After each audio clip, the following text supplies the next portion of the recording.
मूं जे जेल जाॻिया त छा थी पियो। मूं जे जेल जाॻिया त छा थी पियो।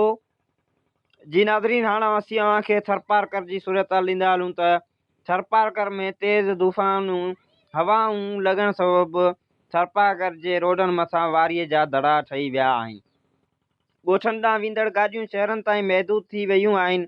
सवें ॻोठाणा सख़्तु परेशान आहिनि।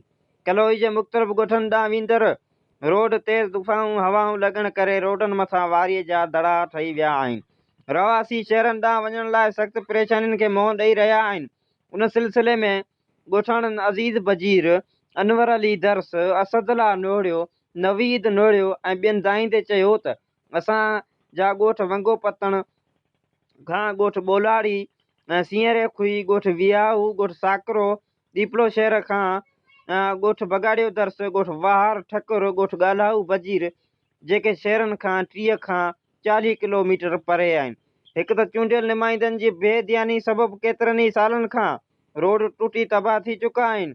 ॻोठनि कलाक जे सफ़र खे 4-4 कलाकनि में तय कंदा आहिनि। ॿियो वरी मथां तेज़ तूफ़ानी हवाऊं लॻण जे करे रोडनि मथां वारीअ जा दड़ा ठही विया आहिनि, जंहिं सबबि ॻोठनि ॾांहुं ईंदड़ वेंदड़ गाॾियूं पिणु रुकिजी वियूं आहिनि। ॻोठाणनि जूं दाऊं हिननि वधीक वीवा न्यूज़ खे ॿुधायो त दर्द वंदींदे देश जा मावड़ा हिकु अज़ाब वारी ज़िंदगी गुज़ारे रहिया आहिनि। रोडनि मथां वारी जी दड़नि सबबि असां बीमारी वारी हालत में पंहिंजे मरीज़नि खे कीअं शहरनि ॾांहुं पहुचायूं। आधी राति जो मरीज़ तड़पी तड़पी दम ॾींदा आहिनि। तक जे कामरनि जी बेध्यानी जे करे असां जानवरनि खां बि बदतर ज़िंदगी गुज़ारण ते मजबूर आहियूं।